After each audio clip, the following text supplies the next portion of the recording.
Jill, can I just ask you about colours? Because one of my slides has colours, and I think I know what they are, but let me just.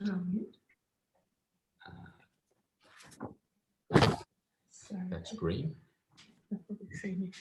That's black.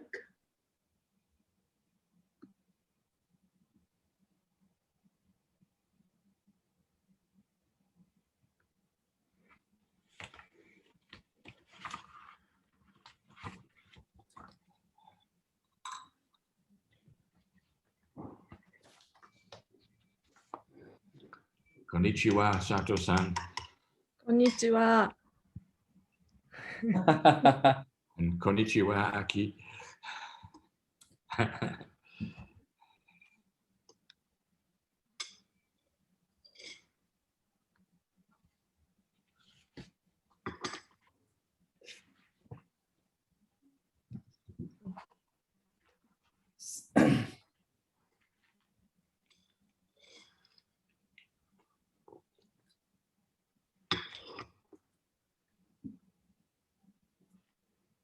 Okay, since we have all the presenters here in the room, so if you don't mind, we officially start this these presentations. Yep. All right. So good morning, everybody. Thank you for your attendance. Each presenter will have 30 minutes, 20 minutes for presentation, and 5 to 10 minutes for questions and answers. Kindly leave your chat page on so that we can contact you if necessary. So the first presenter is Associate Professor Dr. Machi Sato, and the title of the presentation is Differentiation of Academic Career Paths, Potentials and Challenges in Japanese Higher Education. So without further ado, I invite Dr. Machi Sato to start her presentation. Thank you. Thank you for the introduction, and thank you for joining this room and session. I'm still, how do I say, this is my, I think, second international online conference, so I'm still a bit nervous about it, but I'll go ahead anyway. Okay, so today I'm going to talk about differentiation of academic career path, potentials and challenges in Japanese higher education. I have to apologize that this is still work in progress. I'm still continuing my interviews, and so this is how do I say, so far. I'm going to talk about findings that I have so far. Okay, right. Okay, so.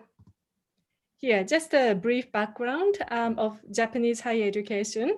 You probably are familiar with it, but we have over 700 universities in Japan, and over 70% of them are private institutions, private universities. So we have quite diversified higher education system here.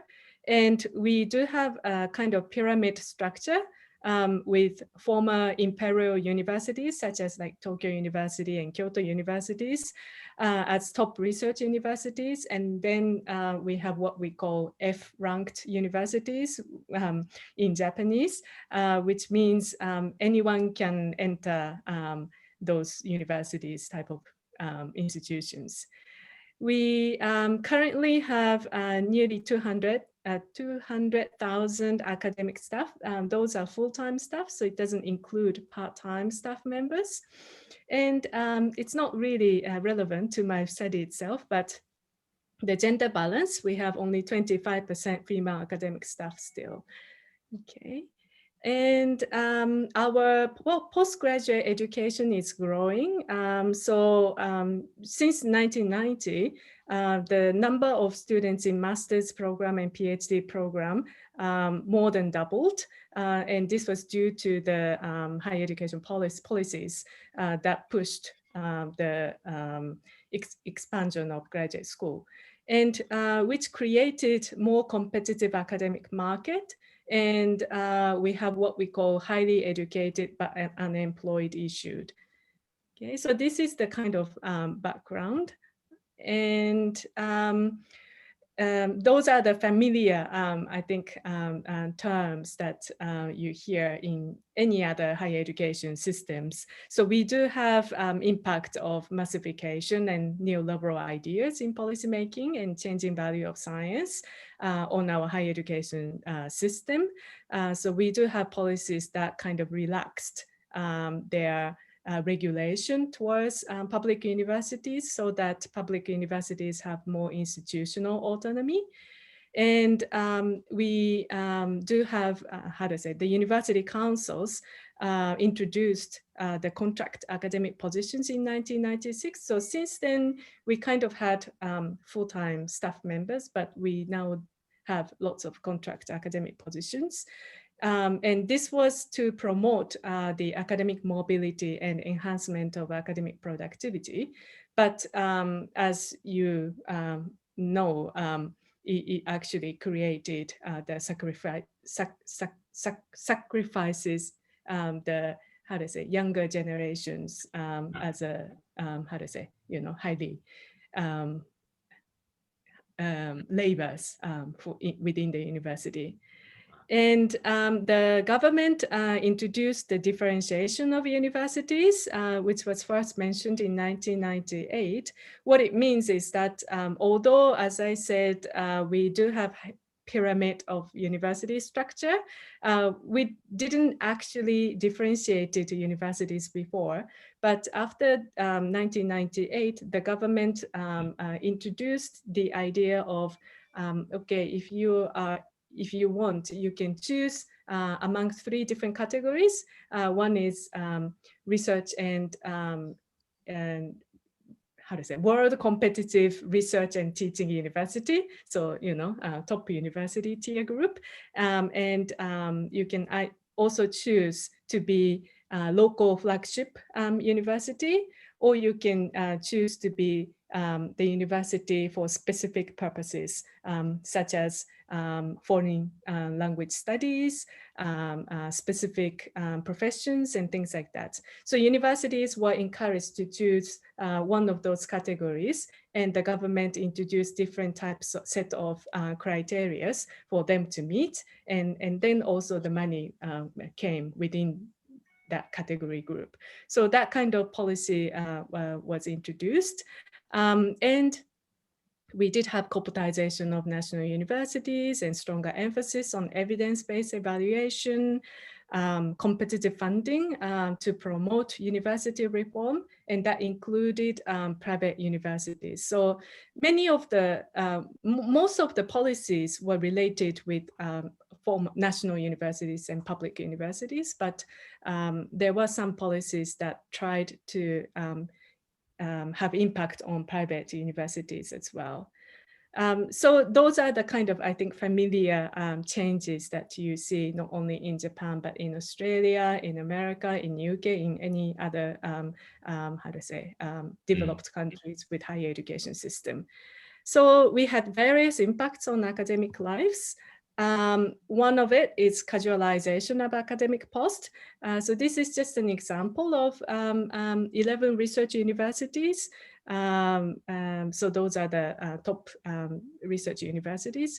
And when they see the numbers of fixed term and permanent staff members, the proportion of, how to say, fixed term position increased. And this was in 2013, so it even more increased now in 2021. And we have a tendency of aging among permanent academic staff, and the number of fixed-term academic staff employed by external funds rather than the university's basic funds. So what it meant is that those with fixed-term, how to say, no, those with external funding often had a specific role to play. And so it created kind of diversification of academic roles. And again, this is how to say, this is something happening in other places as well.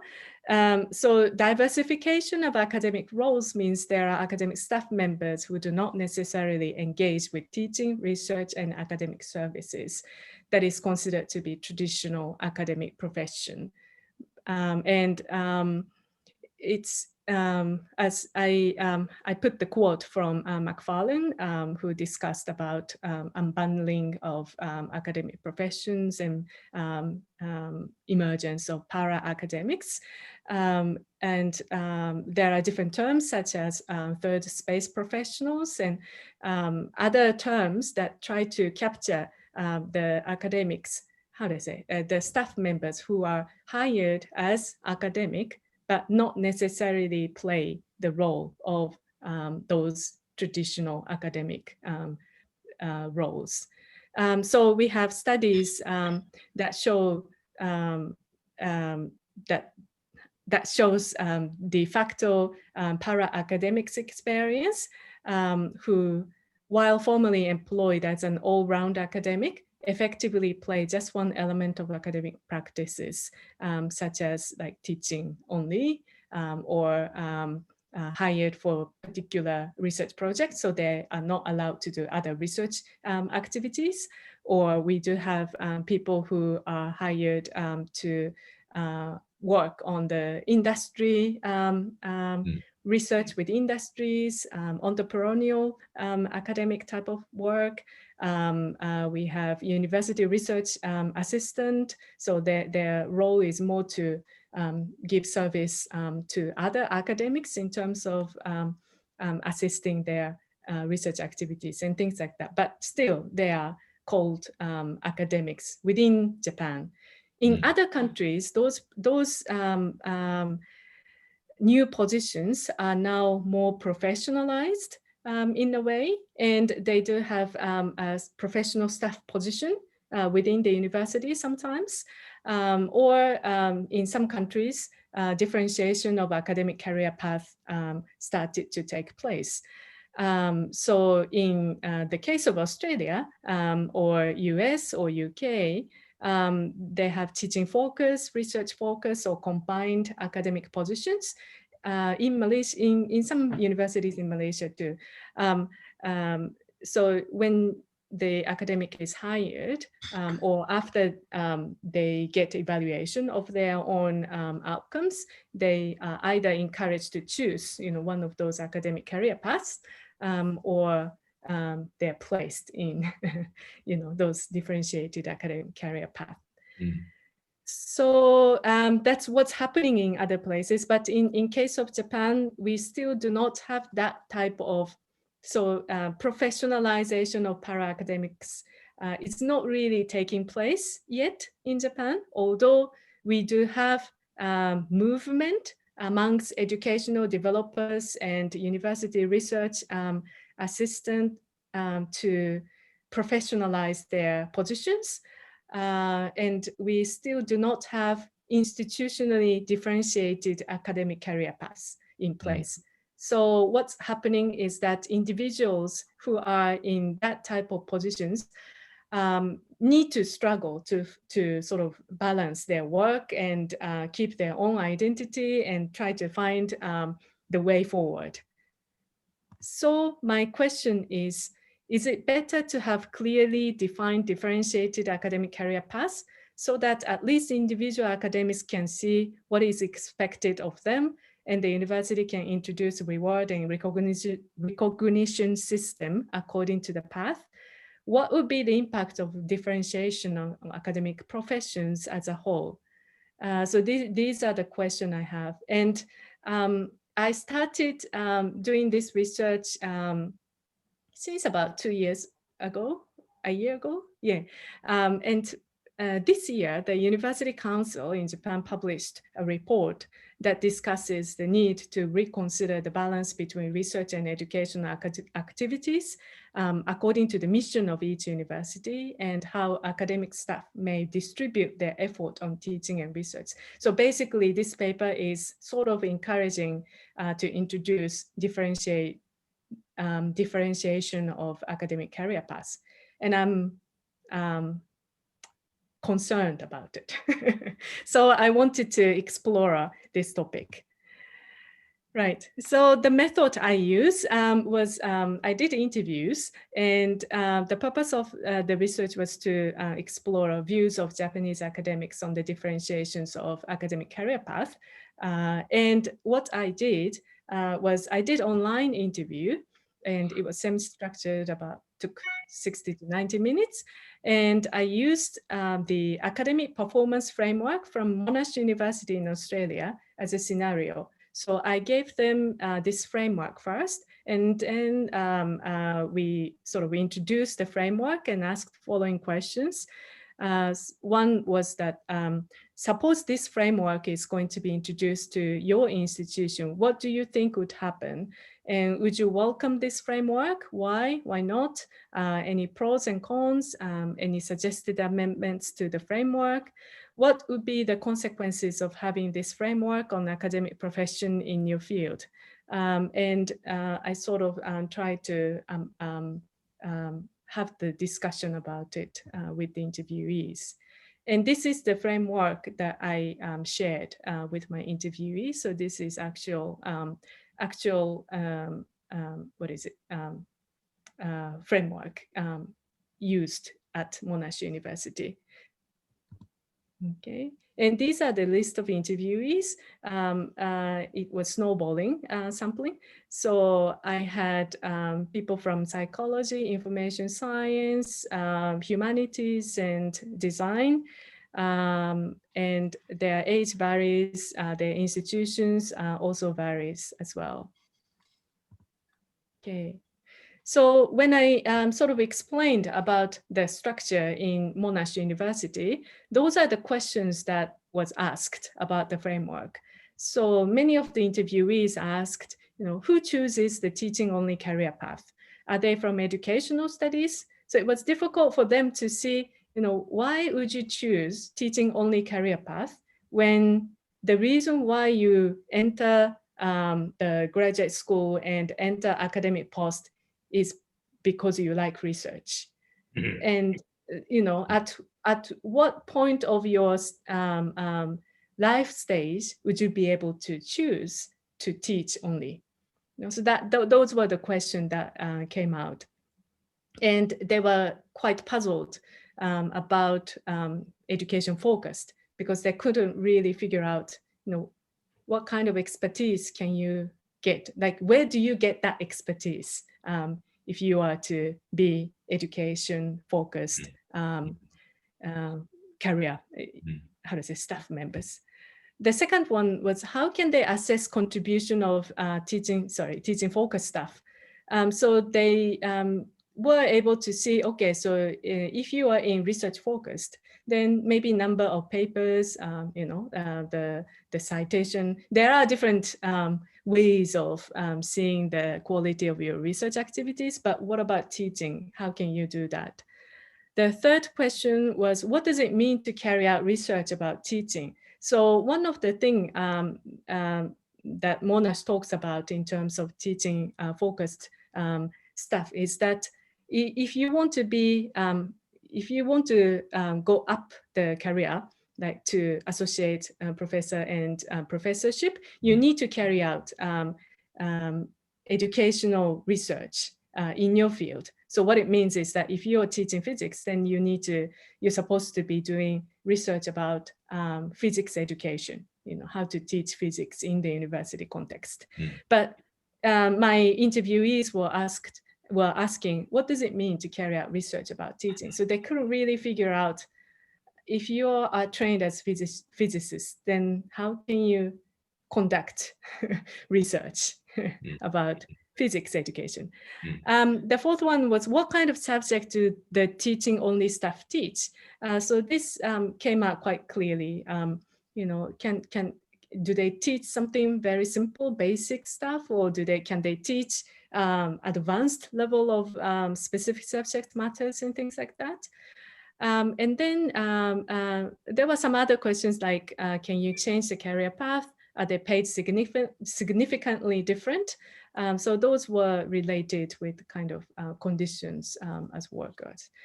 So the interviewees' questions mostly focus on teaching-focused career path, and they struggle to understand the role and expertise that those staff in teaching-only position may have.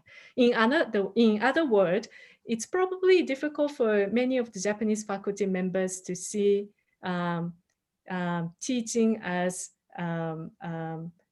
expert role. Teaching as professional role, and I think that's where these questions are coming from.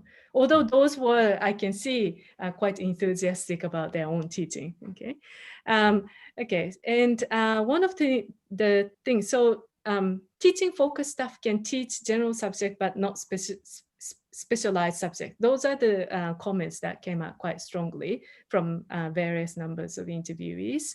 What they say is that. One is that when they teach advanced subject, they are not only teaching the subject matter, the content of it, but they are trying to teach them how to inquire, how to come up with good question, how to, in a way, in a different way, how to research, how to do research in that field.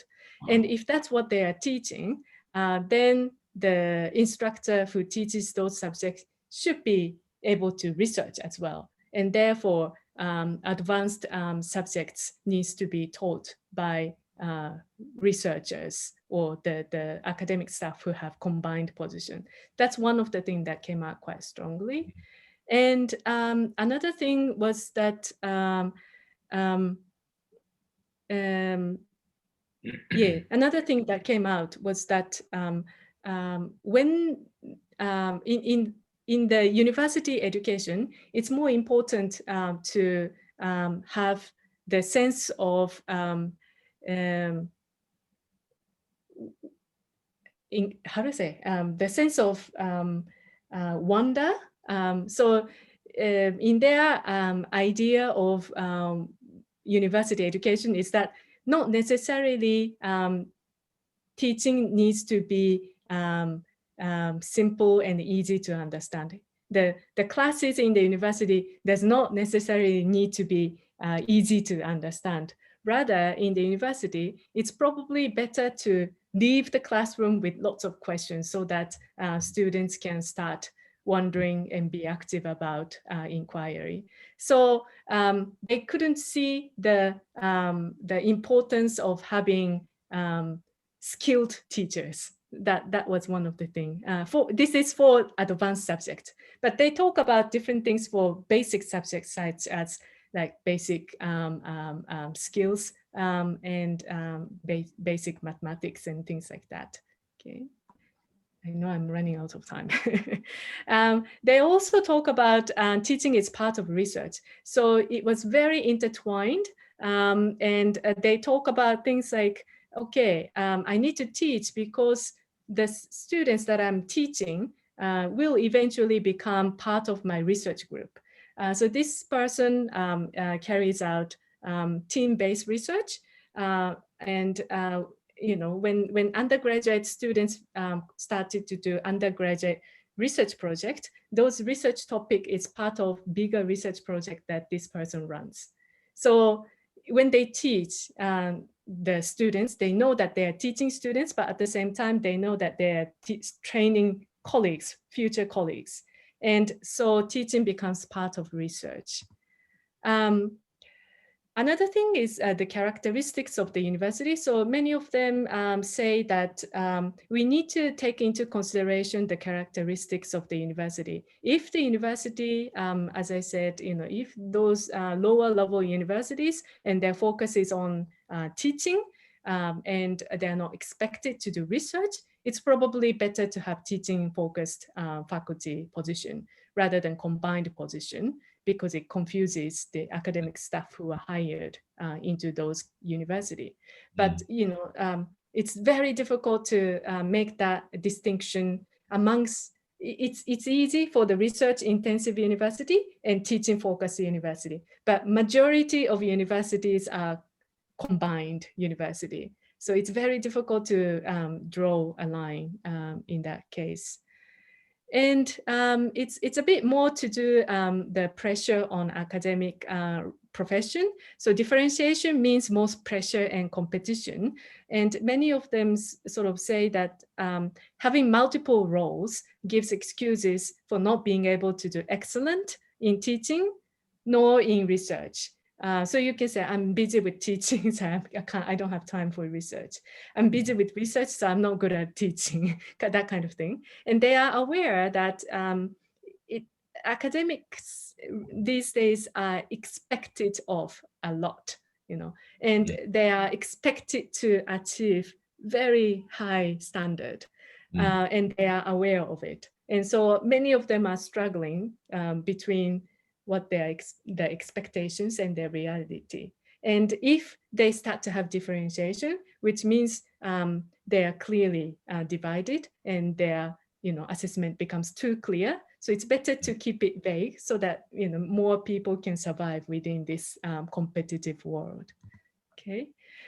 So I have a lot more to that I'd like to unpack, but so far I don't have conclusion yet because what becomes clear to me is that it's really tangled up, and we can't really talk about the division of labor within academic profession in a very simple manner. It's a very dangerous thing to do, and so what I actually do think is that differentiation of academic career paths should not be discussed amongst policymakers. I think we need to invite academics in various types of institutions and fields to express their opinions. And as a researcher of this field, I'd like to get more voices in order to draw how messy this profession is, and how difficult it is to divide labors. It's not as simple as how some of those managerial idea talks about. So this is something that I want to continue to do, but I don't have conclusion so far. That's the conclusion I have at the moment. Okay, thank you. Sorry for leaving just 7 minutes for questions and answers. Thank you. Okay, thank you very much, Dr. Sato, for the very amazing presentation. So let's focus on questions and answers. In case that people would like to ask Dr. Sato their questions, please ask your questions.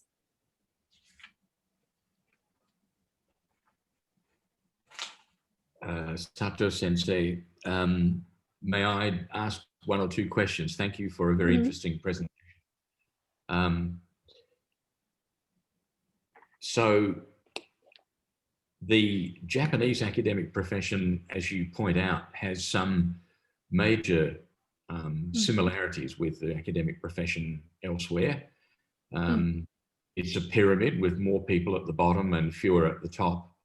There are other similarities, but there are some distinct features, as your presentation showed us. One of them has to do with the composition of the professoriate in Japan.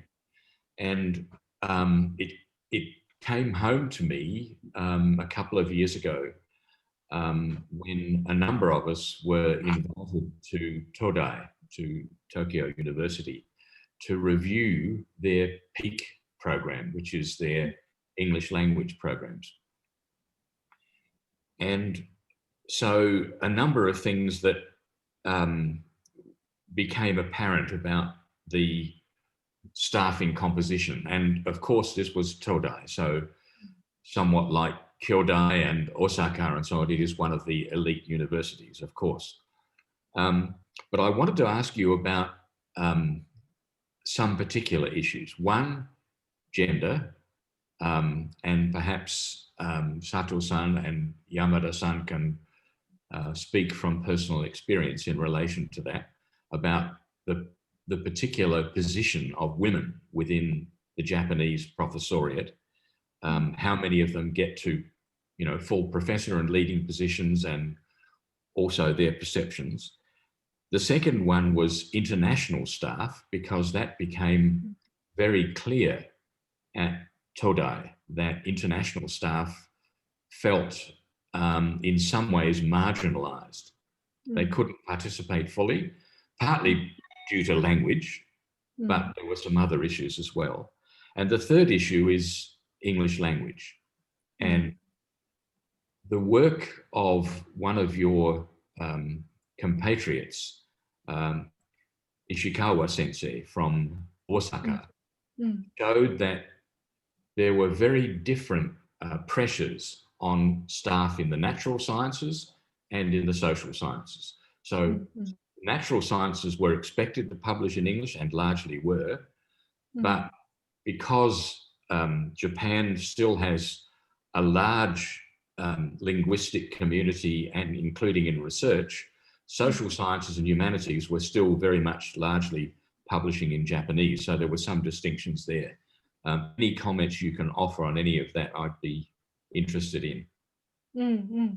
Thank you for your questions and comments. I think I can talk about the gender part and also international stuff part. So I think what's interesting with the Japanese institutions, of course it varies in different universities, but one of the things is that the criteria, job description and promotion criteria are not clear in many of the institutions. What it means is that once you are part of the community, then you know how to play the game. But if you're outside of the community, you're not really sure about how to play the game. And I think that's where people get really frustrated if you are coming from outside of the community.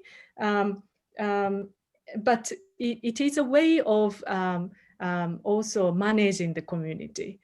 So one of the interviewees, for example, talked about the promotion criteria. This person is hired. It's not officially teaching focus, but this interviewee thinks he's teaching focused. So he's expected to teach more than doing research. Yeah. And so I asked about that. What about promotion? You know, when you get promoted, are you how are you get evaluate? What kind of evaluation do you get? And then he said the promotion doesn't really matter because within the university, when the time comes, they changes the criteria of the promotion so that this person can get promoted. So, for example, if the university thinks it's now his turn to be a professor, then they will somehow change the criteria to put more focus on teaching contribution rather than research contribution, and then upgrade him to professor. And but it's a way of keeping various types of people in the university, and also way of making the community stronger. However, this doesn't work for people who are thinking, okay, if I am coming from outside and I feel like I want to work hard to get promoted, but I don't know the criteria, I don't know when my turn comes, then how can I feel that I'm making contribution to this institution? And that's something that happens to female or people who are coming from the other institutions and international staff members. So, it's not only happening to international staff members, but it is happening to, other people who are coming from outside. And I think it's a typical Japanese management structure, but yeah, and because of that, they feel that differentiation does not work in Japanese universities because they can't put clear criteria. Once they do that, they won't be able to get people to get promoted, Yeah. So that's I think it's quite interesting. Yeah. Okay, any other questions? Just one comment. All right. Thank you so much, Professor Sato Sensei. I learned a lot from your presentation. This is a comment, but after hearing your presentation, it made me think about my experience because now I'm in a liberal arts private university in Tokyo, Tamagawa University. But before I was at University Tsukuba, intense research university. And I'm a education background, but I worked in a STEM robotic AI program as a social scientist, teaching engineering, understanding different fields, because that's what is needed in the knowledge-based society next era. And I realized that working in an intense research university, engineering professors functions have their labs, so they don't really teach, but as long as they have a good grant and have a lot of talented students and PhD students, they will, nourish the lab and lots of publications. So even professors don't really, teach, but they have to get a big grant to have a lot of talented students. And then they can have a lot of publication. But for social scientists, the lab is not what we are used to. And we're mostly like individual writers. So it was quite different. Now I feel like what research means at a more teaching-based university. So I just really felt like based on which school you are, your academic path is pretty much like very kind of affected. So thank you very much for your presentation. I'm very looking forward to the conclusion. Thank you. I will work hard. Okay, thank you very much, everybody. So the second presentation is done by Dr. Aki Yamada, and the title of the presentation is Changes of Globalization and Higher Education Reform in Japan, AntiEnd Post COVID-19. So Dr. Aki, may I ask you to start your presentation, please? Okay, can you see my presentation? Yes. Okay, so thank you very much, Professor, and everyone for inviting me to international conference. It's been a while, and I have a very great fond memory in Malaysia. I really wish I were there now, but too bad of the COVID. I hope I can go soon. So today my presentation is about changes in globalization and higher education reform in Japan, pre and post COVID-19. Sorry, in my presentation title, I did wrote ante, but here it's pre. It's kind of the same meaning.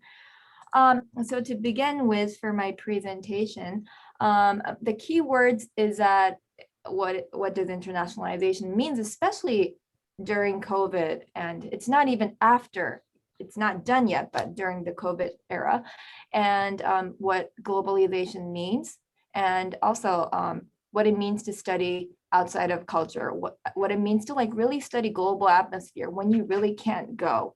And also I would like to cover about the global competencies, and also localization, studying abroad, mobility, culture, and particularly online. So the summary of my presentation today will be that this research will explain how Japanese higher education policies have enacted its internationalization efforts and how institutions were affected and dealt with the COVID-19 pandemic, and how also not only the school, but individual students, faculty too, were affected. So from the data collected from Japanese students enrolled in undergraduate or graduate programs, we saw evidence that despite COVID-19, which made it extremely challenging for international studies for people to like learn about outside of Japan, students are even more interested in global issues than pre. So I would like to explain why this phenomena happened. And then also by understanding the historical trends and meaning of internationalization, citing like Professor Altbach within Japanese higher education and comparing the post-COVID-19 situation, we can see many gaps and challenges and further missions that will need to be addressed as we move forward. So the background is that most previous internationalization's effort relied upon the regular class of international migrations and universities providing international programs, having international branch centers and all those things. And also where students and faculty could interact face-to-face and gain firsthand experiences. So like by studying in undergrad level, and then maybe at the third year, you travel for a short period or a long term. So you actually breathe and feel the air of the different culture, and it's not through online. before. So however, though, that with the COVID-19, these previously fundamental aspects of internationalization have new barriers, and we must now confront a paradigm shift in the notion of internationalization within higher education. So the purpose of why I joined this research team and do this research was that this research will examine how Japanese higher education has dealt with COVID-19 pandemic and how students were affected. So this research was started like last year, so it's still like a very new progressing, and it might change. The first year of COVID, second year, third year, and then after the vaccination, a lot of things might change. So, you know, the conclusion might very drastically change, but I would like to note that this is what is happening last year and this year. And Japan has long sought to increase internationalization of its higher education programs, prioritizing both sending and receiving international mobile students. And I think this phenomenon is quite similar in Malaysia or other Asian countries that not English-speaking countries are coming from Western countries. What does it mean to be internationalization? Does it mean to be westernized, or does it mean more local students studying abroad, or hiring local country faculty, or having a local country students who are trained abroad? So there's many different aspects to like really assess what it means internationalization. So however, these internationalization gains are greatly threatened by the effects of pandemic, creating a need to evaluate the stage of higher education internationalization efforts, especially in possible responses. So a review of current education trends in globalization and internationalization pre and post-pandemic will provide context to these issues. So these are the three research questions that we have, is that in this current knowledge-based society where technology plays an essential and influential role, how much is the COVID-19 pandemic are really affecting the education? Second, how were internationalization efforts impacted in Japan during the pandemic? And third, what is the future impact of COVID-19 on internationalization in Japanese higher education? So for the educational responses to the COVID-19 currently, is that the problems of the pandemic provide a point to reflect on education methods, whether remote or digital education can potentially work with or reform the norms of education and internationalization. Before COVID, there were like massive online open course, and there were different kind of online education resources, but it was not that much like the main thing. It was not the priority because people preferred to do face-to-face or actually go. However, because we don't have an option now, we have to rely extremely on online education. People's mindset are very changing, not only the university side, but also faculty and student, or also any other audience as well. So society in general is that especially the educational sector needed to quickly figure out, because time and the clock is ticking, the fiscal year is starting, and the more students don't go to university, it will be like a domino and will affect the younger generation and so on. And also like, maintaining faculties, like motivation, everyone's motivation will be like going down. So we had to find the solution. And it was also to at least maintain comparable levels of quality assurance as well, and connect students despite the need for social distance, quarantine, and travel limitations. And to encourage technical proficiencies and leverage the portability and efficiency of digital platforms, many institutions have sought to integrate ICT used in their programs across the world. Before this, I never really used Zooms or Teams and WebEx and so on, but now we have to, right? So, however, it is understood that ICT-based learning environments effectively further marginalize disadvantaged group lacking home computers and internet access.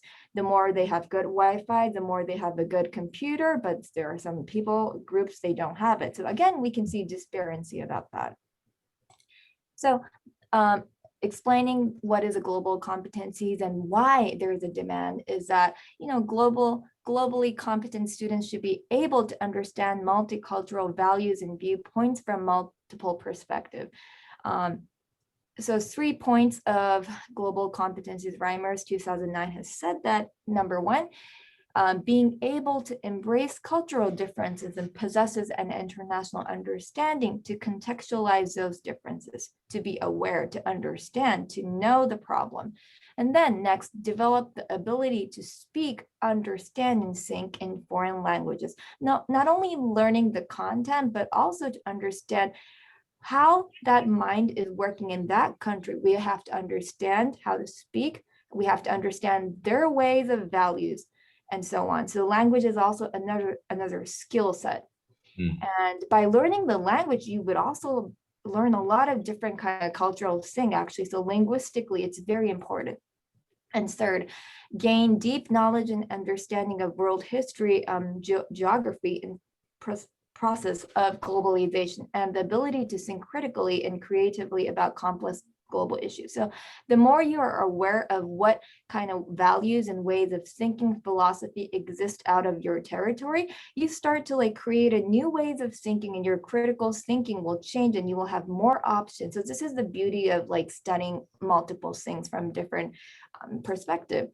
So the pandemic's widespread areas of effect included immigration. It very stopped moving, the mobility stopped, and education, international trade and supply chains, nationalism and racism to a new frame. So these are all the challenges that were created after COVID, and that we figured out that, wow, how are we going to deal with this? And this situation highlights how global understanding is still advantageous from a societal perspective. So 3 key benefits of international experience-based learning includes is that first, student gain knowledge and a deeper understanding of the humanistic aspect of culture and history and new world awareness and perspective. And then I also thought that not only for students to understand, but different field too. For instance, like engineering students studying abroad, most of the time when engineering students study abroad to another engineering program, they share same language, such as the programming, the chemistry, and all those things. So it's quite easier for different national students to communicate.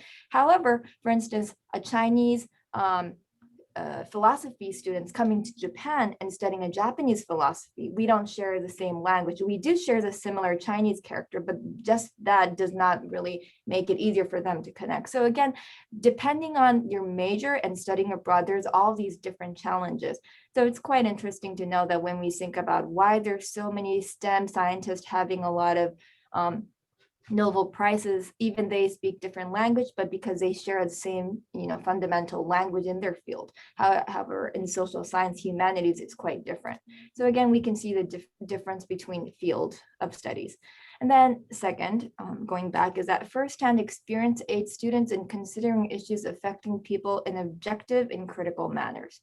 Third, opportunities to develop relationship and the ability to communicate and collaborate with people of diverse cultural and educational backgrounds. So this is quite unique though, but in Western countries, I think the dorm system is like that different field students live together and they actually learn like how different field people are studying, how different people's educational lifestyle is. So they really learn through living together and collaborating and sharing together. Whereas Japanese major is that once when you enter your 18 years old freshman, you already know which major you are in. So you are only collaborating with your field people. So that's quite the difference between some of the Asian higher education system and Western higher education system. And so the AntiEnd Post of COVID-19 is that before COVID-19, students primarily obtain these skills associated with global competencies through in-person interaction, such as learning foreign languages by a foreign expert professors. Also then after maintaining and gaining language skills and set, they actually go to their field supported by the school. And they see and they feel and they breathe the air and they meet the real person, not through online, or meeting international students and faculty within one's homeland. And learning a new language was learning to communicate and work with different types of people, because despite you will end up working somewhere, you will always meet some different people despite from the same country. Everyone's different. So you will just learn how to oh, for this type of people, I had the experience, I know what to do. But if you don't really have this experience of meeting different people out of your field, it's quite different, these skills. So these new culture and geographical things are quite important, the firsthand experiences. And here it is possible to learn such things simply by reading or text experience of others.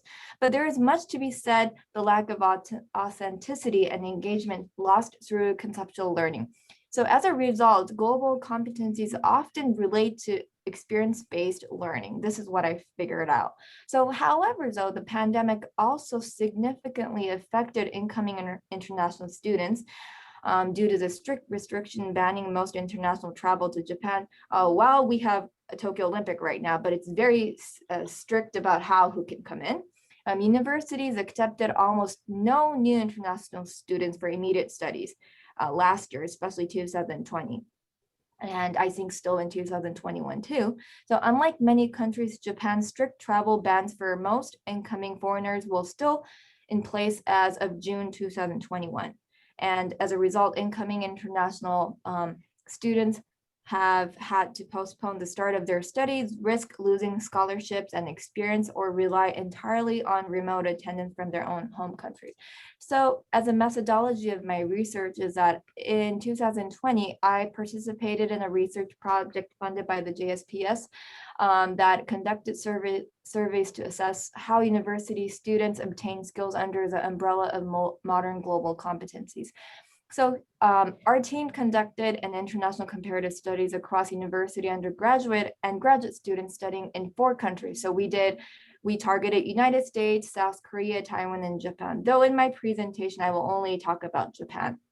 And we asked, this was a, we sent this questionnaire. So, and this was a quantitative studies. So we asked what kind of global competencies and educational experience students acquired through education before and after COVID-19. So the purpose of the survey was to shed light on the views on global competencies from the student's perspective rather than institutional supply and demand. So we designed the questionnaire to gather background information on general students' experience as well as international and interdisciplinary knowledge and skills. So in Japan, we conducted this survey between September to November 2020 with 1,030 students responding from Japan, 2,683 undergraduate students, and 613 graduate students in total from all countries.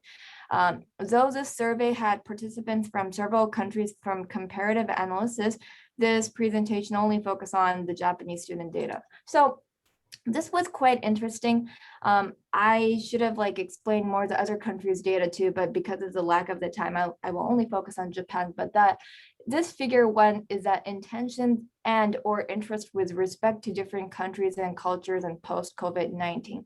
So when we look at this graph, this middle light blue part is the data that has changed. So before COVID-19, we asked Japanese students how much were they interested in studying abroad.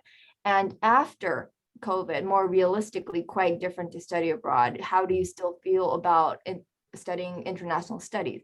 So the quite unique thing was that Taiwan and Korea had quite, from the beginning before COVID, they were very interested in studying abroad. They were very interested in studying international studies. Compared to Taiwan and South Korea, Japanese students interested in international studying was quite low out of all the East Asian study. So again, it was very low. So not a surprise after COVID, it wasn't that much a big difference. They were still not that much interested still, but still there were some of these orange and red part were that some top 20 students who are still interested, they were still motivated. So in the further research, I haven't concluded yet, same as Professor Machi, Sato sensei too, but I would like to see how much the change between each countries, because just from the quantitative data, I think we need to do more a mixed method, and we need to figure out more follow-up questions about why in Korea and Taiwan, it was already so they were so much interested before COVID. And even after COVID, why are they still much more interested? Why Japan not that much interested before COVID about international studies? And this is still my assumption, but this is kind of the bubble thing, is that Japanese, as I was an undergraduate in Japan and I studied abroad in the United States as a PhD, but not a lot of social scientist people really plan to study abroad. They said a lot of engineerings did study abroad because more the professional, the more funding reason, and more like to compete with a top engineer in the world, you have to go to like the Western place. But coming from Japan, I was the only Japanese graduate student at UCLA, and there were a lot of Chinese international students, a lot of Korean, and there were a lot of Taiwanese. So they knew that by getting a degree in the States in the social science, and then it will boost their leverage when they go back. However, for a Japanese, I guess it wasn't that much as before. In the 90s, there were many like Japanese more social scientists studying abroad, but more contemporary, it wasn't much more. So maybe that's also the reason too. And so the survey analysis from that data is that these results led us to speculate the new normal in the COVID-19 era. So having faced a strict lockdown measures at home and abroad, students are accurately aware of the great difficulty in simply traveling domestically, let alone abroad. So I'm now working at International Center at my university in Tokyo, and I am teaching a lot of intercultural and international experience studies to Japanese undergraduate students. So that last year, when it was 2020, when they really couldn't come to campus, when they were almost staying at home, they couldn't even do part-time job. They had a lot of time to actually see TV. They had a lot of time to see the American presidency campaign and the BLM matters. So before the COVID and not having time to stay home, it was not that much like attracting or something like captivating them to like really think why this is happening, but because they had a lot more time to stay home. And I tried to like interact my assignment to really make them look at the news, what's going on outside. So then students were like change their mind of like, okay, I'm gonna really, since I can't play with my friends, I can't really do anything, I'm gonna try good on grade. So they started really trying to like look outside sources, limited on their, at home though. So it made me think that despite they can travel easily, but a lot of the students' response papers through my undergraduate, I taught 200 students, and almost like 60% of the students' response was that after studying about the Black Lives Matters and all these like immigration races and problem that is happening in the United States, I think I can apply this in Japan. Even Japan is not as much as multicultural as America still. We are having a lot of immigrants, and because of the birth declining rate, and also we can easily get information of outside of Japan quickly, like lively, due to this current situation. There's a lot of similarities that we can apply. So by learning a lot of local information during 2020 time, a lot of students did actually try to apply to their local setting. So I was quite happy to see that case, and I want to do this further in my another research too. And however, seeing the global interconnectedness of the pandemic through media, social networking, and having more opportunities to access information through technology, students could still gain interest in global issues. So, as a faculty, I always thought that traveling abroad and going to international conference was a beauty. But now, after knowing kind of easy and convenient way of online too, so we people are kind of adapting to some of the pros and cons that we have to we have no option, we have to understand.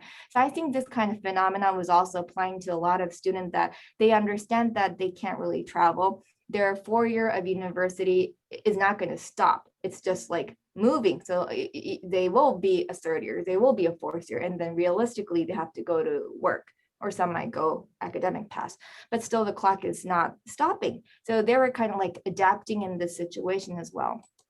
And so also the new opportunities for internationalization, I believe all of you have known, but all of you have known is the COIL, that one option to explore in the continued expansion and collaborated online international learning is that in the COIL paradigm, faculty and students from different countries interact remotely in shared online classroom like this too.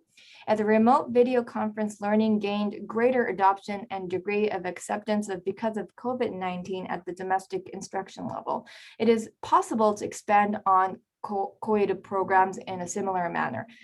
Though less involved than in-person study abroad, co-ed programs still require significant planning and joint curriculum coordination between international partners. So the more you know how to like be good, the more you will do better and have a better quality of teaching through COIL.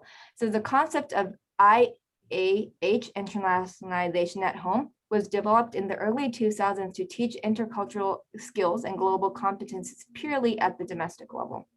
Beeling and Jones 2015 proposed a new definition such as internationalization at home is the purposeful integration of international and intercultural dimensions into the formal and informal curriculum for all students within domestic learning environments.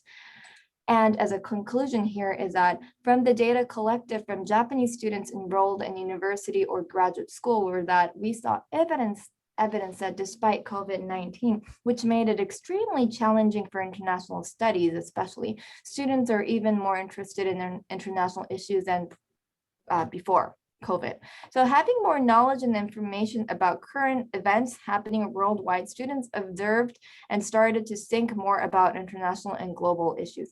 And last year, there were more like a little bit more not in the they were more in the negative mood, but now in 2021, I can see the more little progress that they're kind of like accepting the reality and trying to find what can be the next solution though.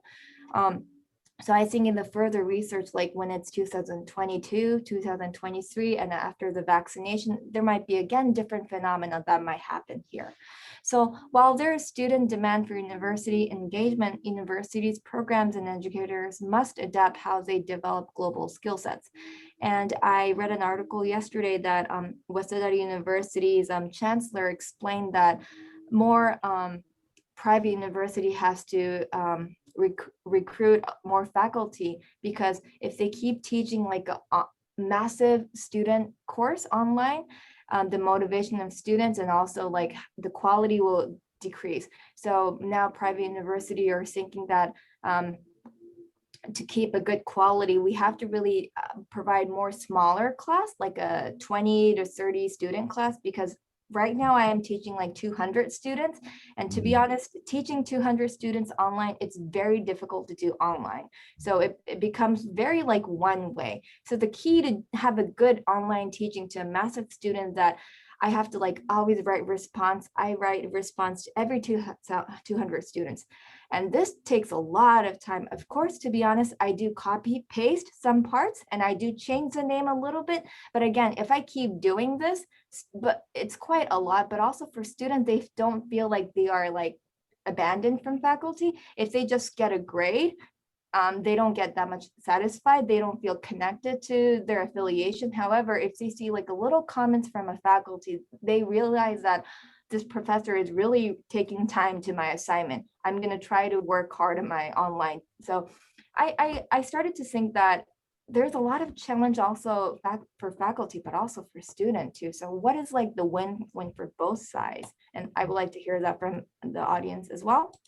So the next step is that new opportunities to explore alternate methods of developing global competency. So because of the COVID, we have to really think about the new chapter of global competencies. Most of the literature review were done in the case of like face-to-face time, but now it's not. It will be more hybrid, face-to-face sometime, but sometimes people who can't travel abroad due to financial reasons or like political country reason, maybe online would be okay for those situations. So we have to find that questions below, such as can university education through overseas training and experience to acquire global competencies built on the premise of free movement across national borders continue to function in this late COVID-19 era? Can we shift the paradigm of international via student mobility to other method question? And lastly, how can overseas training and hands-on learning previously based on firsthand experience be guaranteed to be effective through online or domestic only lessons. So these are maybe the following questions that I have, but again, we don't know what might happen in next year. So this is still like a very ongoing challenge and mission that I'm questing. These are the bibliography, and thank you so much for hearing my presentation. Thank you, everyone. Thank you very much, Dr. Aki, for the very interesting presentation. For the time. I'm very grateful. And okay, now let's focus on questions and answers, given that we don't have many people in this room. So I just ask in case people have questions, please ask your questions. Any questions? Yes, if I may. Thank you, Yamada Sensei. A highly interesting presentation. I'm interested, I'll just focus on one particular element of your presentation. You talked about the impact of the travel bans, and that, of course, is not unique to Japan. It's made a fundamental difference to international higher education in many systems and many countries. But one of the other things that has paralleled, if you like, those changes over the last year or two, in many countries, starting in the United States, but now partly because of pressure by the US in a number of countries and systems, is a range of increased restrictions on international mobility by mainland Chinese students, particularly those who work in areas, the high-tech areas like robotics, AI, new materials, and so on. So I wanted to ask you about the extent to which that has occurred in Japan and what difference it's made.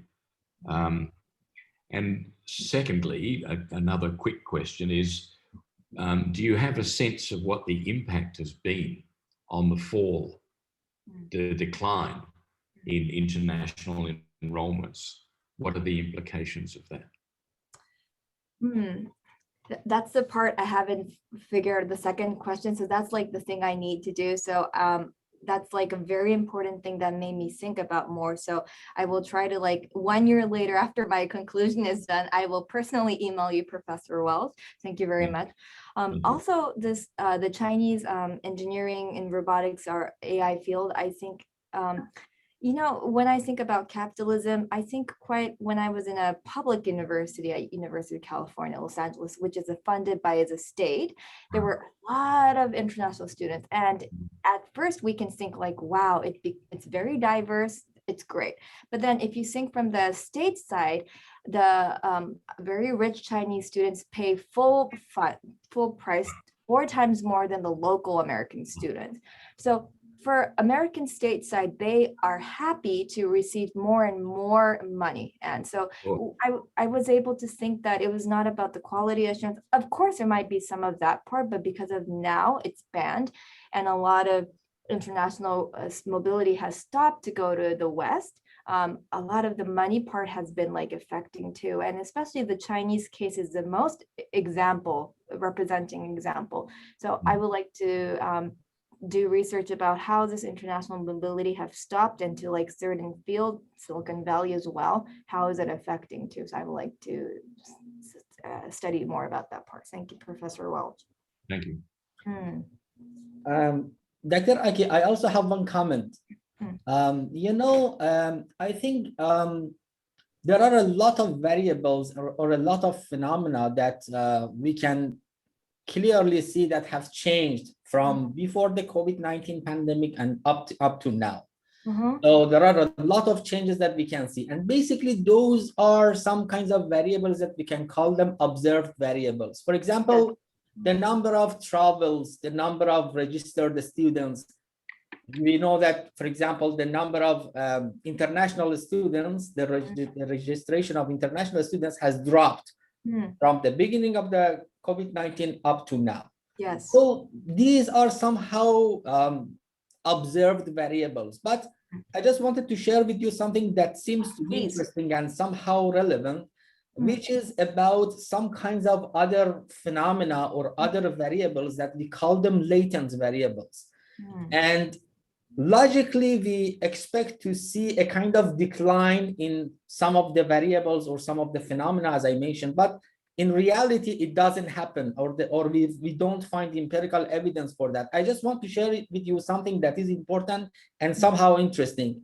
We just did a kind of longitudinal study in Malaysia, and we wanted to see if the turnover intention of academics, people working in both public and private universities, increases over time from the beginning of the first strict lockdown in Malaysia until 2 months after the first strict lockdown in Malaysia. So we studied almost more than 200 academics over time. It was a kind of longitudinal study, and we measured their turnover intention. We wanted to, when we logically, we expected to see a kind of increase because the situation was very stressful and becoming more stressful over time. So logically, we expected to see a kind of increase in turnover intention among academics. So it was our theoretical assumption, but the empirical data showed us that this intention to turnover intention variable was stable across time. And more interestingly, we did some advanced statistical procedure, and we realized that based on something that is so-called stationarity phenomena, we observed that this turnover intention, not only it was stable during the period that we studied, I mean the beginning of the lockdown until 2 months after the lockdown, but also it could be seen as a kind of a stable variable in any arbitrary time interval. So we expected to see a kind of increase in turnover intention during the pandemic, but empirically we observed that this variable is kind of stable not only during the pandemic, but also at any arbitrary in time interval. So I think as you mentioned, perhaps one of the best things that we can do as researchers during this pandemic situation is that we focus on some kinds of longitudinal studies to really see the pattern of change of different phenomena and variables over time during this unprecedented situation. So it was just something that I just wanted to share with you because I felt that it is somehow relevant to empirical studies during the COVID-19 pandemic. Thank you very much, Dr. Majid. I would like to hear more about that, and I hope we can do comparative studies in Malaysian case and Japan case from that theory too. Of Thank course. you very much. Thank you very much. Thank you. All right. So let me just introduce the third presenter. Our third presenter is Professor Antonio Welch, and the topic of the presentation is COVID crisis, culture wars, and Australian higher education. So may I ask Professor Welch to kindly start the presentation, please? Sure.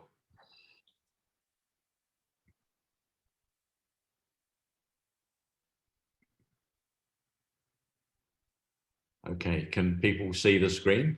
Yes. Good, okay. There are some clear parallels here, links to the other two papers, both in the sense that it is talking about the professoriate and some changes, but also the impact of some of these dramatic changes through COVID-19.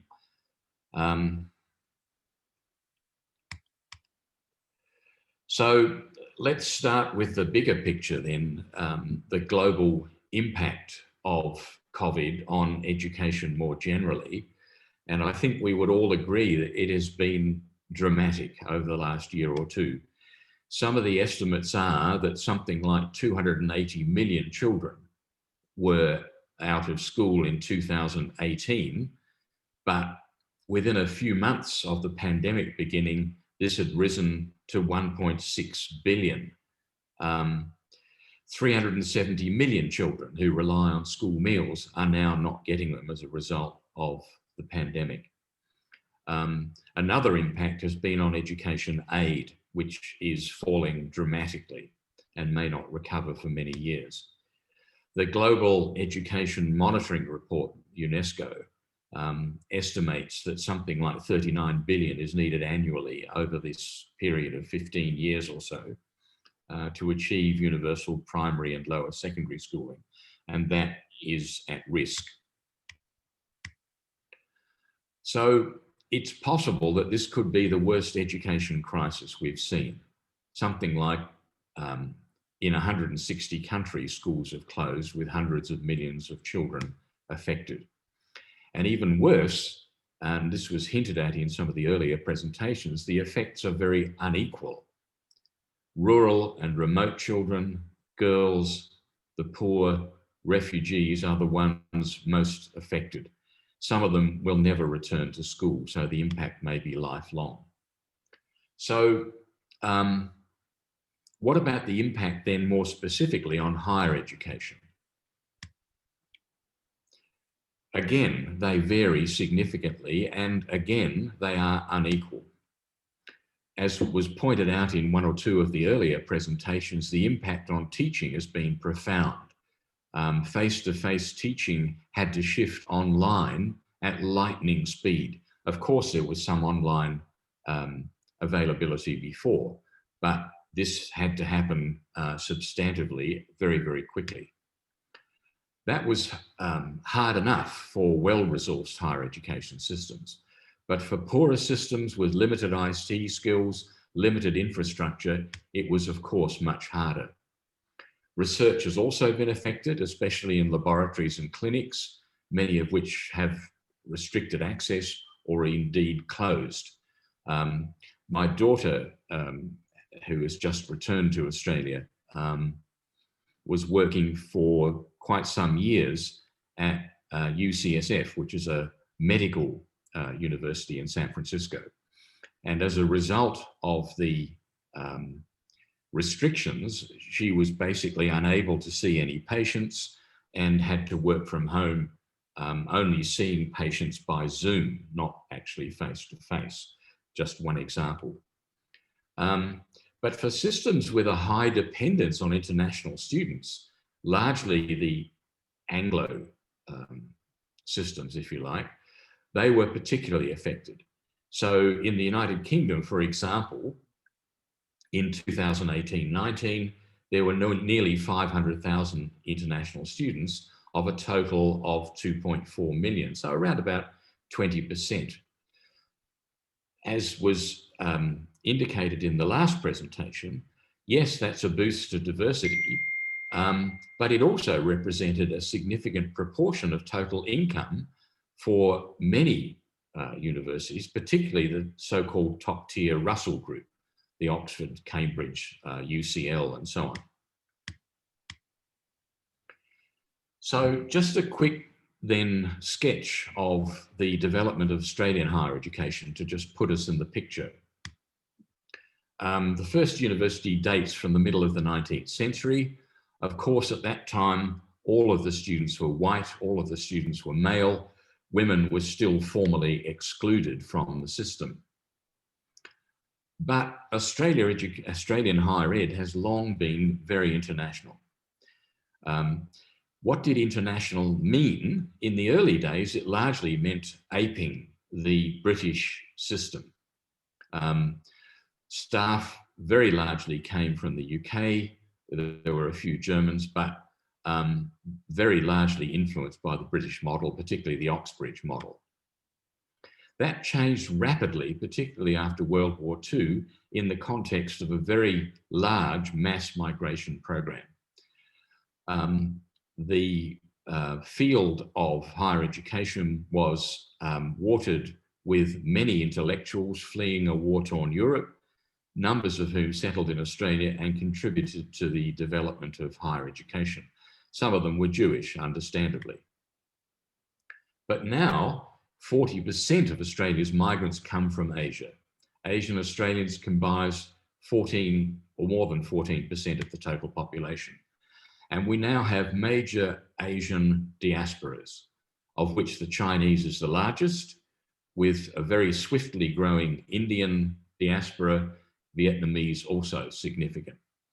So if you look there at the most common Asian countries of birth at Australian universities, China is about 1/3, India about 16% and growing rapidly. Malaysia, you see, is well represented, and Sri Lanka. So academics from China working in Australian universities, you can see, rose very rapidly over the period of the last few years, and India also rising quite rapidly. Many of the Asian migrants who are settling in Australia are highly skilled. Numbers of them take their PhD in Australia and then move into academia. So the case is now that more than 15% of all academic staff come from Asia. And that's increased rapidly over the last decade or more. So here you can see where Australian academics come from by discipline. And you can see there are very significant differences. So if you look at the different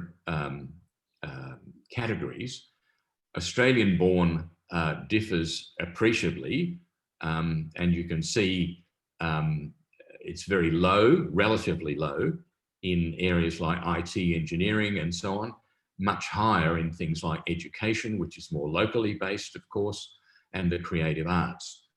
But very significant differences too in overseas-born and Asian-born by discipline. So what contribution do international students make? Well, certainly Australian universities are very cosmopolitan institutions. Studies have shown that after Hong Kong and Israel, Australia has among the highest proportions of international academic staff from around the world. And that's true for our student profile too. Across the country, something like 25% of all university students are international. At some universities, it's significantly higher. Mainland Chinese students, for example, something like 150,000 in 2019, and by far the largest proportion of all onshore international students, something like 40%. So if you're on an Australian campus, particularly in the big cities, there's a vibrant mix of cultures and languages and communities that can form a bridge between their home culture and Australia. But that contribution of cultures and languages is not the only one. And we saw hints of that in the previous presentation. The fees that international students pay also contribute significantly to institutional budgets, like the example of UCLA. So here you get an impression of the number of international students and how it's grown. So over the last 20 years or so, you see that higher education students increased from something like 125,000 students early in the century to, in 2019, over 440,000. And that's before you get to English language programs and non-award and so on. Where do they come from? Well, you can see here, China is something like nearly 40% of all international students. India has grown very rapidly over the past decade or so, and now 1 in 5. Malaysia still around 13,000, but as a result of the rapid increase in students from other countries, its proportion has declined. But the interesting question is, why is Australian higher ed so dependent on international student income? Largely, this has been driven by the fact that Australian universities has been underfunded by the Commonwealth. The Australian system is a federal one. So we have both national and state level governments, but in Australia, funding and governance are very much a matter for the national or the Commonwealth government. So you can see here that the proportion of funds that went to institutions from the government fell very substantially over the period from the mid-90s onwards. Although over the decade 1996 to 2004, across the OECD, average funding increased. In Australia, it fell. So that has affected quite substantially the relative proportions, the proportion of total expenditure from public and private sources. And again, this differs significantly from the OECD average. So for the GO8 institutions, that is the 8 institutions generally considered to be the most research intensive, the impulse to recruit more and more international students proved irresistible.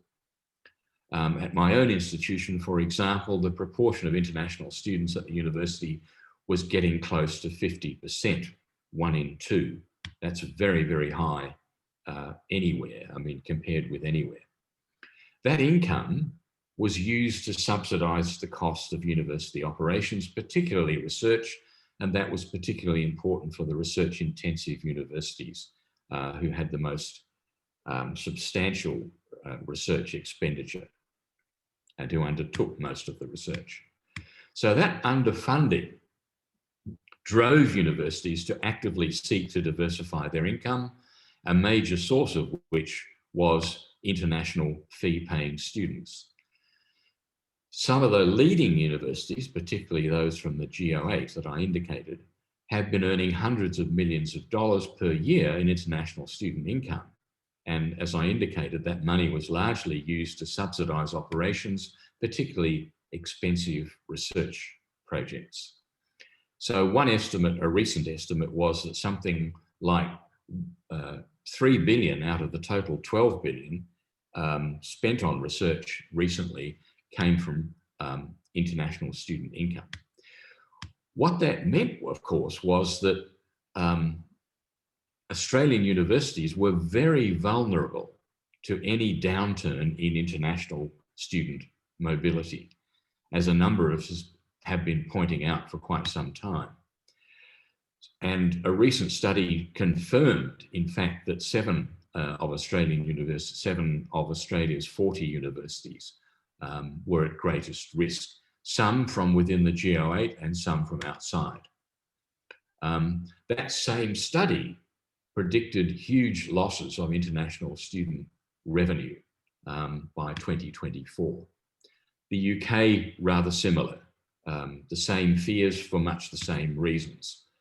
My own university, for example, in 2017 earned $750 million approximately from international student fees of a total budget of 2.35. So something like 1 in 3 dollars was earned from international students, a very, very high proportion. And that meant, of course, that the institution was highly vulnerable to any downturn.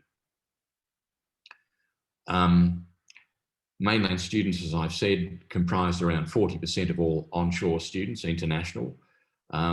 So again, to get back to a previous point, the current China-Australia tensions, which are paralleled in other systems, now pose a major risk to international student flows. So in fact, what we've seen over the last year or 18 months has been thousands of jobs being shed, being lost, and research projects put at risk as a result of this downturn. So the system will, of course, survive, but at what cost? So here you get an indication of the extent of the issue. You can see here how international revenue from international students has increased dramatically. You can see here in that central column, and how it increased in proportional terms. And that the final column shows you the percentage of revenue for institutions overall from international student income. And here you get some of the, it's distinguished by individual institution. So you can see there some of our largest institutions, Sydney, Queensland, Melbourne, and so on, were earning very substantial amounts from international student fee revenue.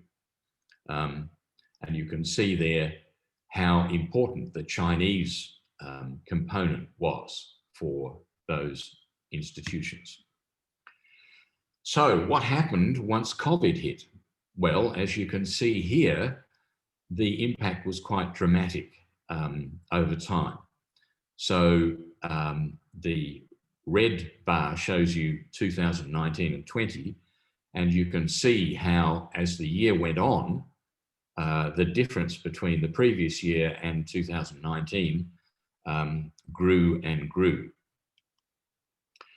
So, in conclusion, what were the major effects? Well, they are substantial. They are quite uneven from one university to another, but it's likely that they will continue for some years. That's of course, the case for domestic students too, because their students have just moved online, and some of them will face challenging job prospects for the next few years. Here in Sydney, for example, we've just gone back into lockdown as a result of the spread of the new Delta version of the virus. We had been opening up. Universities had opened up again quite substantially a matter of months ago, but this new spread has meant that we've now had to move back into almost online only teaching, and universities are telling their staff and students to stay at home, not to come onto campus. So that's at the domestic level. The financial impact has meant that universities' infrastructure and consultant costs are being trimmed radically. Redundancies are being introduced because staff of costs, of course, are a high proportion of overall university budgets. So far, we've had voluntary redundancies, but it's possible some of these may become involuntary redundancies. Teaching has moved online from face-to-face at lightning speed, affecting both international and domestic students. Thousands, tens of thousands of international students have been stranded overseas, unable to return to Australia because of travel restrictions. One of my mainland PhD candidates, for example, Wang Zhenhua, has been stuck in his province, Henan. He travelled back to be with his family over Spring Festival last year and has been stuck there ever since. So we've had to work out ways of supporting him so that he can complete while unable to return to Australia. But sharply worsening China-Australia relations may result in declines in mainland student enrolments, particularly in those key areas that I indicated before, the high-tech areas, not so much in the social sciences and humanities. That will exacerbate the effects of COVID. So the system will survive, of course, but at what cost? So, thank you. Thank you very much, Professor Welch, for this very interesting presentation. So, okay, my friends, in case you have questions from Professor Welch, please ask your questions. I have a quick comment because your Professor Welch's presentation was very important for me to contrast, because as Australia or United States, English-speaking country is also this like most wanted to study abroad destined place, whereas like in Asia, not a lot of them, much Western students come because English is not because learning a different language is not as much of a high demand tools in studying English learning. So this COVID-19 affect really a lot to like a Commonwealth country, and your example of Australia. And also that I was so surprised to see the data of how much Chinese money is affecting Australia too. And I have a question to that. Have you seen any difference between like in are there like more engineering students from China than social science between different fields? I would like to ask like whether more like Chinese students are studying abroad in Australia to study like STEM or more social science and humanities. Right. So again, there are some very substantial differences. In fact, if you look at mainland students, and broadly speaking, this is true of international students in general, and not just in Australia, the pattern is somewhat similar in the UK and the US and elsewhere. The big field is areas like business, finance, economics, accounting. That would be, maybe 40% of all international students, including those from mainland. It poses a real issue, of course, because students come to Australia or the UK or wherever for an international experience. And then when you look at the big economics classes in first year or second year, or business classes in the School of Business, you see 80 or 90% of them are Chinese. So what kind of international experience is that? Yes. So it depends. So business, economics, accounting, that's the big one. After that would be probably engineering and the applied sciences. And then below that again would be the social sciences and humanities. So yes, there are some distinct disciplinary differences. Because one of the reasons why I asked this phenomena was in America, but a lot of the Chinese students, the reason to study abroad in America in the field was also to look for job opportunities to eventually work in that country, not going Sure. back. So Sure. I think that also applies in Australia too. Do you think? Absolutely, yes. Oh. Yes. And many of them do. And as I indicated, many of them take their PhD in Australia and are increasingly moving into academic positions. Thank you very much. Okay, any other questions, my friends? Dr. Majid, if I may? Of course, of course. Okay, thank you very much for our presenters and particularly for Professor Welch. I'm Anggyo Tamidewi and I'm from Indonesia originally, but currently I'm studying in Seoul National University under the supervisory of Professor Shin Jongchol Shin. And I'm particularly very interested in the case of internationalization of higher education and how one country have a diplomatic approach in the case of approaching or inviting international students, because my background is actually not education but international relations.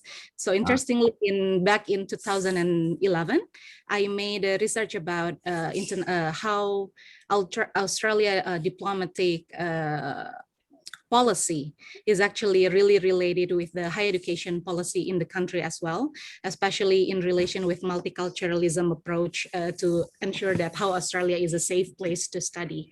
But it was like long time ago. And I understand that international student is a big part of the economic of Australia. But then this COVID-19, my question is, it's interesting because Australia is closing the border currently. And I think that's a very effective measure in the case of COVID-19 prevention, and how Australia has been also applauded for like the successful cases to stop the COVID infection. But then as you mentioned as well, the issue of international student enrollment is also big.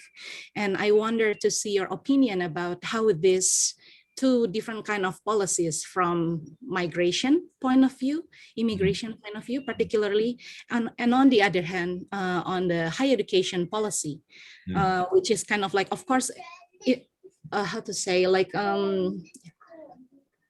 in the good way, it should be like supporting each other, because Korea until just this year still open. So maybe like, I think Japan is also closing the border for international students, but Korea is still opening the immigration application for visa for international students, though it's still affected a lot. And I wonder like how a country like Australia, which is really depending a lot on international students enrollment, have a very strong movement on its immigration policy. So I wonder like your point of view? And then is it a good policy, or should the government changing the policy in the future, in particularly on this case? Thank you. Okay, thanks for the question. It's a complex question, of course. Australia has long seen itself, rather like the US, rather like Canada, as a country of migration. We have people from something like 200 countries living here, many languages. So international higher education is a part of that. And it has been emphasized even more over the past few decades as the emphasis on skilled migration has increased at the expense of some other categories. So a greater emphasis on skilled migration has meant that more and more people who come and who settle here come as highly skilled migrants. And that's been a big change. Numbers of them, yes, come and study at our universities. And as I indicated, significant numbers of them manage to stay to gain, firstly, permanent residence and then citizenship. They make a great contribution to the country, including, of course, building bridges to their home country, which is very important. And that's a feature of higher education too. So as I indicated, we have some substantial, what I could call knowledge diasporas. That is high-skilled people who have migrated, taken their PhD, now work at universities. And we did a major research project some years ago interviewing particularly mainland Chinese colleagues working in universities in Australia and in Canada and in the US. And one of the things that many of them responded was by saying, we are valued for our work as engineers or foresters or whatever, IT professionals. But we often do all this extra work to build relations, to build bridges to our home country, to build bridges between Australia and China in that instance. And that work, which takes a lot of time and effort, is not recognized as we think it should. It takes up a lot of our time and energy, but it's not really recognized by the university in the same way that our professional expertise as an engineer or whatever is recognized. So COVID, of course, has cut that pattern very substantially because it's not anticipated that Australia's borders will open until something like the middle of next year. Nobody is quite sure. That has ongoing implications for the number of international students and, as you indicated, also our migration pattern. We still see ourselves very much as an open country of migration, but COVID is making big cuts in the pattern of that, and that may last for some time.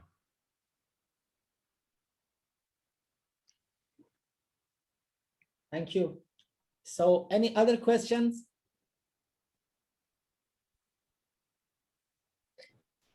Okay. Hello, good morning. Yes. My name's Fauzia. Dr. Majid, if I may have the permission to ask question. Of course, please. Yeah, thank you.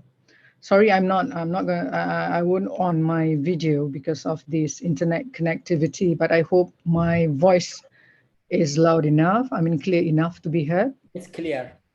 My question is that it looks to me, judging by the statistic that you have presented, Prof. Welch, it looks like the portfolio of investment, meaning the revenue coming from largely dominated by the Chinese students. what would be the plan of the Australian, particularly the G8? What would be their plan? Do they plan, because I'm sure this issue has been mentioned not just during COVID, it has been discussed at great length long before the onset of COVID, in which Australian universities are very much aware that they need to diversify the intake of students. That's be one. What would be the alternative? Because as you could see, the repercussions or consequences of that dependence is far-reaching to the point of affecting some of these research projects. And the other, to me, is a double jeopardy situation. Already that is already an issue before the onset of COVID. And then when COVID came, we have another, issue, another layer of issues to be resolved. I mean, drawing upon your years and wisdom in higher education research, Prof, could you share what are the potential ways, how do we get out of the situation? Thank you. Okay, thank you, Fauzia, for the question. In one sense, I think we're all still struggling to develop strategies to see how we come out of this. And that's as much, of course, a matter of how the health situation plays out over the next year or so.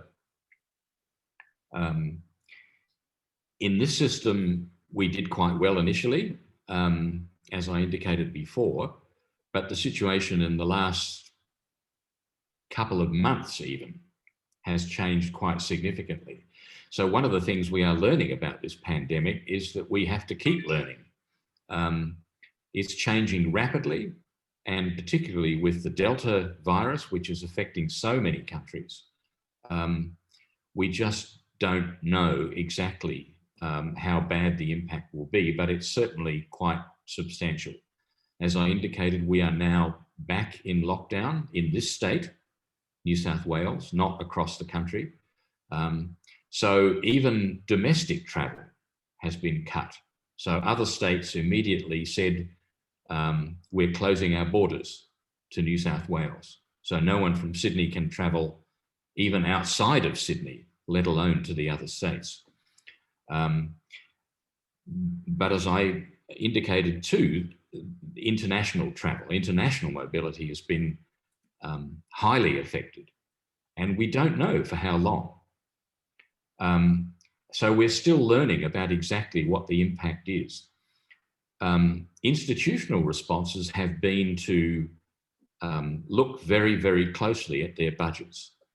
So building projects have been delayed. Staffing costs have been looked at very, very carefully. We've lost something like 17,000 jobs across the country, academic jobs. And the effects of that are quite differential. So people who are on casual or part-time contracts have been the ones to suffer most. But in turn, of course, that's raised the workloads of full-time continuing staff. They're teaching more, having to undertake, rapid learning in online teaching and assessment and so on. So all of these things are still happening. Yes, there has been some diversification. So as I indicated in one of the charts that I showed you, while Chinese students still are by far the largest proportion, there's been a big upswing in students from India and from Nepal over the last few years, and that's been a relatively deliberate strategy. Again, however, none of those students can actually come here now because of the travel restrictions, and it's not anticipated, as I indicated, that will change before something like the middle of next year. No one's quite certain. So it's a very quickly changing pattern. We thought that online students would drop off because after a while students they may continue with online education for a while, but the most recent anecdotes, it's not systematic yet, seem to indicate that students are saying, well, yes, we're online, but we really want face-to-face. We want the on-campus student experience. So we're yet to see exactly how that will work, but it does seem there's differences between institutions too. The GO8 universities seem to be, at one level, we thought they would be more affected, but it seems like students are making a choice to remain with the, if you like, the research intensive tier of universities. So other universities may be more affected. So it's a complex pattern. There has been diversification. There have been changing patterns of enrollment internationally, but we are yet to see exactly how this will play out over the next couple of years. But certainly the impact will be dramatic.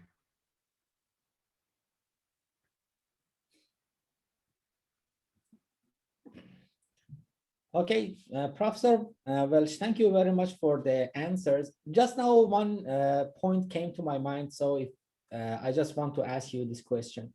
You know, you gave us a very good picture of the economic consequences of COVID-19 in Australian universities, and it was really interesting.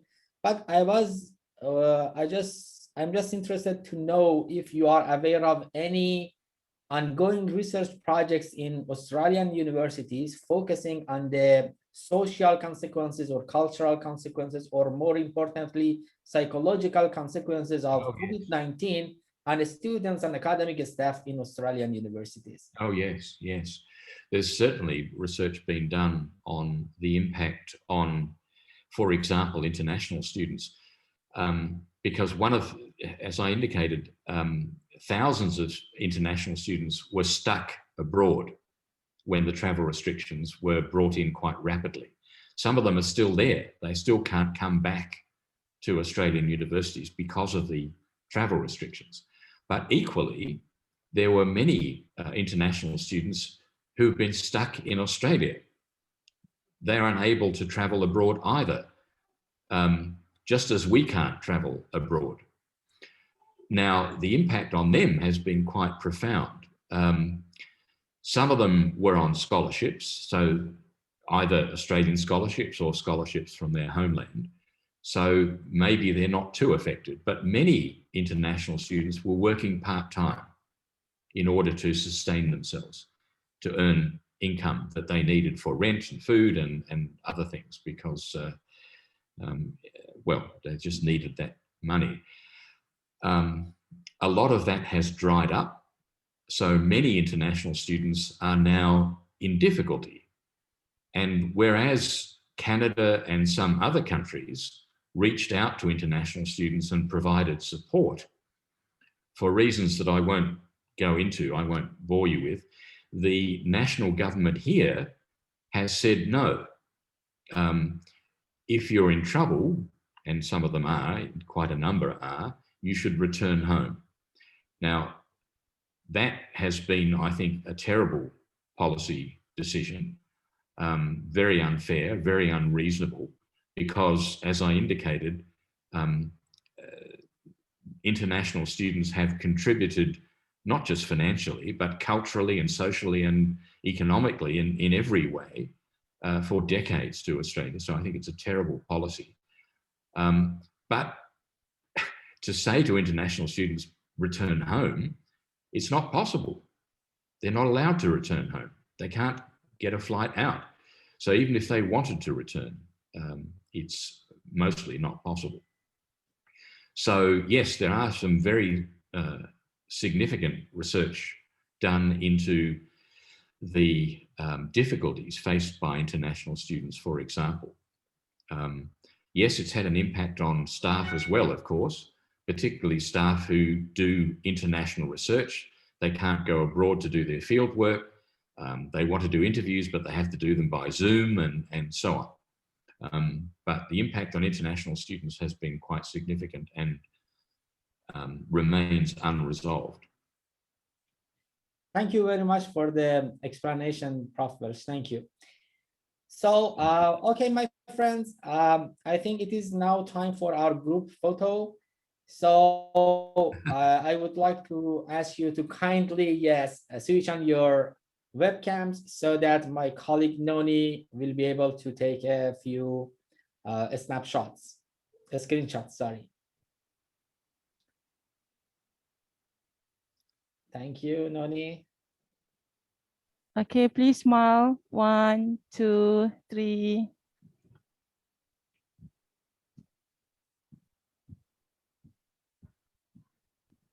Okay, I will take one more. Okay, smile. 1, 2, 3, cheese. Thank you so much. Thank you. Terima kasih. Ya, sama-sama, Prof.